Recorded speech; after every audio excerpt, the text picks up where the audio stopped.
Bonjour à tous, on se retrouve pour une nouvelle vidéo. Cette fois-ci, il ne s'agit pas de vous présenter la vie de Louis XIV en vidéo, mais de vous présenter les consignes de l'activité. L'objectif de l'activité est de construire vous-même votre trace écrite. Comme vous avez dû le remarquer, la trace écrite sur Louis XIV n'est pas incluse dans votre fichier. L'objectif est de vous faire réaliser vous-même votre trace écrite pour que ce soit beaucoup plus facile pour vous de retenir les éléments importants du chapitre. Je vous laisse la liberté de choisir le format de la trace écrite.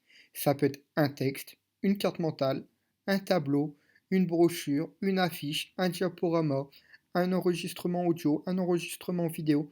Vous êtes absolument libre de faire la trace écrite qui vous correspond le plus. Je vous ai mis à l'écran quelques exemples que j'ai trouvés sur internet de traces écrites sur Louis XIV réalisées par des enseignants ou par des élèves. On peut remarquer qu'il y a plusieurs choix possibles pour construire cette trace écrite. Mais pour vous aider, j'ai décidé de 3 axes pour structurer votre trace écrite. Dans un premier temps, on va s'intéresser à la vie de Louis XIV avant qu'il ne devienne roi, quand il n'était simplement que Louis le Dauphin. Dans un deuxième temps, on va s'intéresser à sa manière de gouverner, comment Louis XIV gouverne-t-il? Et enfin, dans un dernier temps, on va s'intéresser à la relation entre Louis XIV et le château de Versailles. L'étape 1, ça va être de répondre aux questions. Je vous ai donné des questions sur les 3 parties qui structurent notre activité.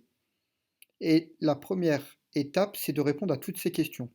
Pour répondre à ces questions, vous avez un PDF avec des documents qui vont vous permettre de répondre aux différentes questions. Vous avez également le lien d'une vidéo pour vous aider avec certaines questions un peu plus difficiles et pour vous aider à comprendre de façon synthétique la vie de Louis XIV. La deuxième étape, une fois que vous avez répondu à toutes les questions, c'est de choisir quel type de présentation pour votre trace écrite.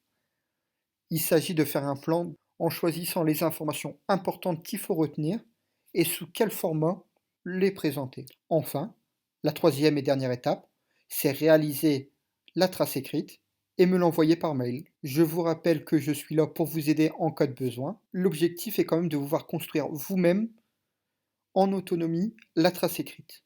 Mais bien sûr, je reste à votre disposition en cas de question. Voilà, bonne journée à tous.